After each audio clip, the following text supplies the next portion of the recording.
Fala galera, artigo 209 e 210 do Código Penal, crimes contra o sentimento religioso e contra o respeito aos mortos. A primeiro momento na nossa introdução serão abordados três temas: o que é que eles têm em comum, sobre o que eles tratam, quem são as pessoas de direito e o contexto histórico. Tratam-se dos crimes contra o respeito aos mortos, não é crime contra os mortos, até porque a personalidade do homem cessa-se com a sua morte. Então esse artigo não busca proteger os mortos, mas sim o sentimento de reverência dos vivos para se com os mortos sobrevive na memória de seus familiares e amigos. E esse contexto histórico surgiu ao respeito aos mortos provém dos cultos dos antepassados. O Código Penal procura proteger o último instante de contato dos familiares com os mortos, pois trata-se de uma cerimônia que ficará nas lembranças de todos. Ele busca proteger aquele momento íntimo, a cerimônia fúnebre que cada religião tem a sua específica, né? Num caso. E a gente vai lá para o artigo 209, que ele é um crime comum, qualquer pessoa pode cometer, e num sujeito passivo, a vítima. A vítima, no caso, seria a coletividade, a gente vai marcar aqui, as pessoas da família e amigos que têm a relação afetiva com o falecido, né, que seria, no caso, as pessoas de direito. O objeto jurídico, ele defende o sentimento de respeito aos mortos, que seria, no caso, referente os amigos, familiares que tenham aquela relação afetiva. A pena para impedimento à perturbação de cerimônia funerária ou fúnebre é a detenção de 1 mês a 1 ano ou multa. Salvo em parágrafo único, se o emprego de violência, a pena é aumentada de 1/3, sem prejuízo da correspondente da violência. E a gente vai lá para a doutrina. O que é que nossa doutrina diz? A reverência aos entes falecidos constituiria um reflexo do sentimento religioso nessa medida da liberdade de crença e de culto assegurado no texto maior, como a gente disse. O artigo 209 e 210, que a gente vai falar ainda, ele teve um anseio social e religioso. Entendeu? E a tipificação é: a reverência se atribui até o mais ateu dos homens, transcendendo qualquer tipo de credo religioso. O impedimento ou perturbação de cerimônia fúnebre encontra-se tipificado no artigo 209 e 210, que é esse aqui que a gente vai grifar agora, que você acabou de ler: impedir ou perturbar enterro ou cerimônia funerária.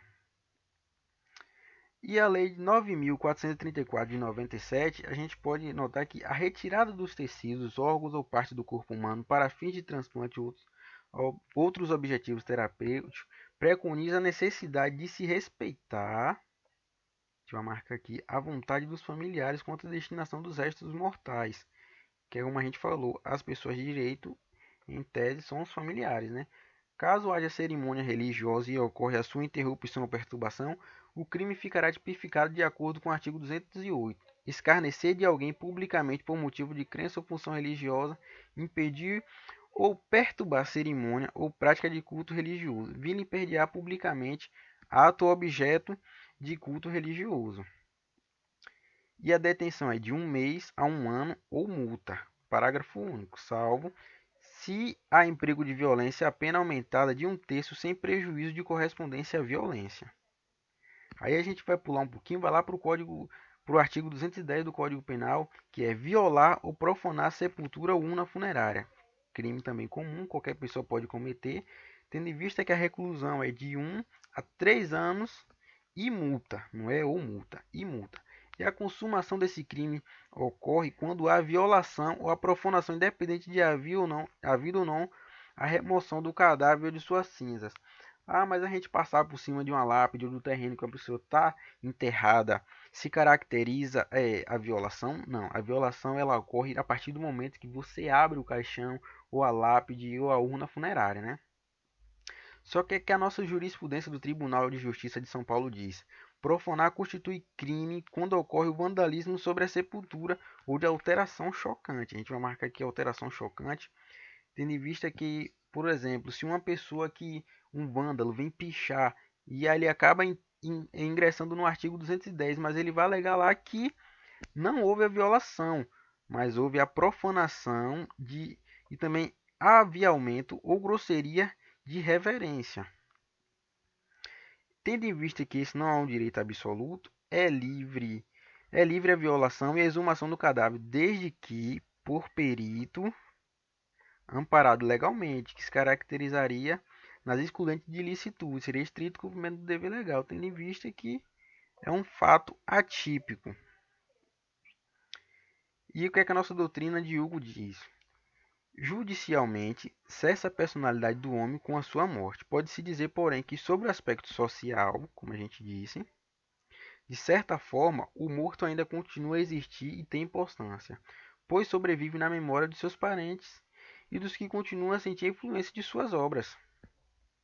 O nosso contexto histórico é a violação de sepultura foi punida pelo direito por motivos religiosos também, que atualmente em razão de um valor ético e social. E por fim, a nossa conclusão é o que é que o nosso trabalho busca apresentar para vocês. O artigo 209 e 210 do Código Penal buscou proteger os direitos dos familiares e amigos de um indivíduo falecido, visto que com a morte cessam-se os seus direitos. O respeito aos mortos e suas lembranças serão protegidas por esses artigos. E aí a gente encerra a nossa aula. As referências e os slides ficarão disponíveis para você. Obrigado, até mais.